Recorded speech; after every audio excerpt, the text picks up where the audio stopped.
Good morning, I'm Steve Renz with GovCon Dynamics, and today we're going to talk about the roadmap to success in government contracting. The roadmap involves a series of steps. The first one, as a small business, is to utilize the preferences, those small business preferences that you may have, whether you're a woman-owned, whether you're a service-disabled veteran-owned small business, whether you're a hub zone or an 8A. Utilizing those preference programs allows you to better position yourself to win the work. The second one is to use and market the various contract vehicles that are there for you. The third thing is to build and maintain relationships. This is probably the most important aspect of contracting with the government. And then the last one is to bid. You can't compete if you aren't bidding. You can't win if you're not bidding. So it's understanding the bid and proposal process. So the first step in this is to be qualified. To be qualified simply means that you're properly set up and you're properly registered to do business with the government. Then it's determining the requirements of each and every solicitation or every opportunity that comes down that you're viewing.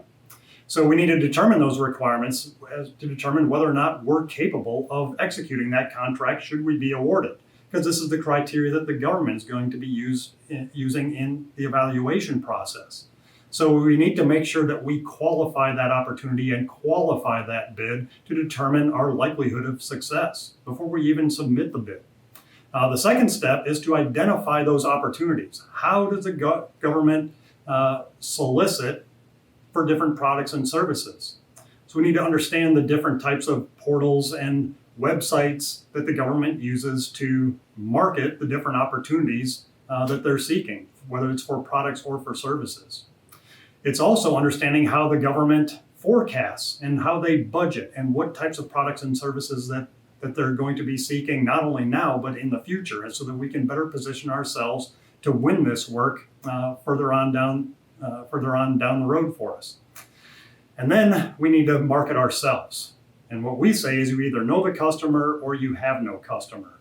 And this involves gathering information and gathering intelligence. The intelligence is going to increase our percentage of win on these.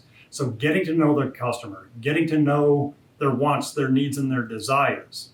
By marketing ourselves, marketing our products and services, not only to the government, but also to other organizations that may benefit from us in their opportunities. So identifying those opportunities, being qualified, helps to position ourselves to win.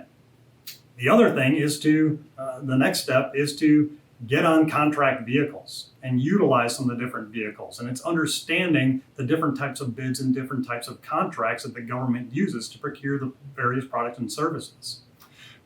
Understand the difference between a quick quote, an invitation for bid, an invitation to bid, a request for proposal, a request for quote. Understanding the different types of bids and the different types of contracts, whether they're fixed price contracts or they're cost reimbursement contracts, is going to affect our strategy going forward to position ourselves to win. We also want to target those set-asides like I mentioned earlier. Whether you're a woman-owned, whether you're a service-disabled veteran-owned small business, you're a hub zone organization, maybe you're an 8A or a small disadvantaged business, identifying those organizations that may not be meeting their small business goals in those particular categories can help us to position ourselves to win more of the work. And then obviously building and maintaining relationships. This is critical, not only with the government customers, but other organizations that can help us in procuring more work.